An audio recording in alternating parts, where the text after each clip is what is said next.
Dear colleagues, good afternoon. Today, we are meeting and working in Murmansk, the largest city beyond the Arctic Circle, to comprehensively discuss issues related to the development of the Arctic and the Northern Sea route. I would like to note that both the city itself and the Murmansk region set an example of dynamic, steady development for all Arctic regions.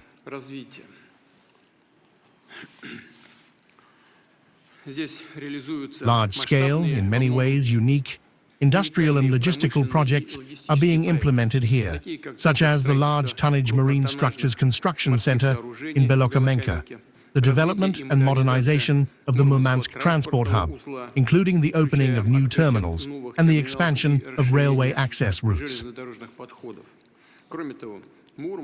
Furthermore, Murmansk is the home port of Russia's nuclear icebreaker fleet, which, as is well known, plays a decisive role in the development of Arctic shipping routes and the Arctic as a whole. And finally, the Kola Peninsula is home to our most powerful northern fleet, which ensures the security of Russia's Arctic borders. Today, I met with some colleagues who shared their insights, and just yesterday, I discussed this matter with the leadership of the Ministry of Defense. The Chief of the General Staff also reported on how the sailors are fighting. Once again, I would like to express my gratitude to all for their service and the courage demonstrated by the Northern Fleet personnel during the special military operation. I repeat, here in the Arctic, this strategic and significant region for us, we face large-scale and systemic challenges. We must strengthen transport and logistics infrastructure, expand economic and business opportunities, while ensuring the mandatory protection of the Arctic's sensitive ecosystems.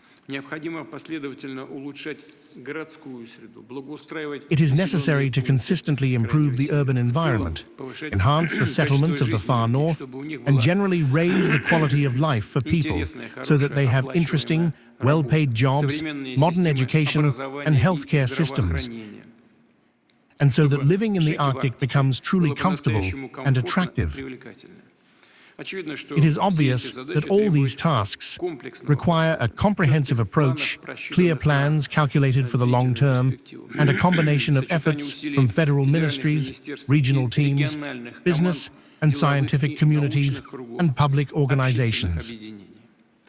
This work is being carried out within the government, as well as within the framework of the Maritime Board. I know that on the eve of our meeting, events were also held by the specially created Commission of the State Council. It is called the Northern Sea Route and the Arctic, and it is headed by the governor of the Murmansk region, Andrei Vladimirovich Chibis. In all these formats, ideas for the strategic development of the Arctic are being discussed, and proposals are being prepared, which we will review today.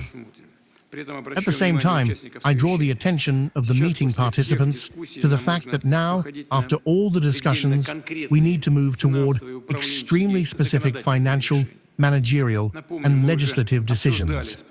Let me remind you, we have already discussed with the government the need to define in detail the development model for the Northern Sea route, to provide its cargo flows with the necessary infrastructure and fleet. We agreed to work through all the organizational aspects. Unfortunately, decisions on this matter have still not been made, and the model has not been developed. I am drawing my colleagues' attention to this. Of course, it is important to take into account today's objective problems, difficulties, and constraints. But despite this, we must not postpone the launch of development projects that are important for the Arctic and for all of Russia. I ask you, dear colleagues, to structure your reports today with these considerations in mind.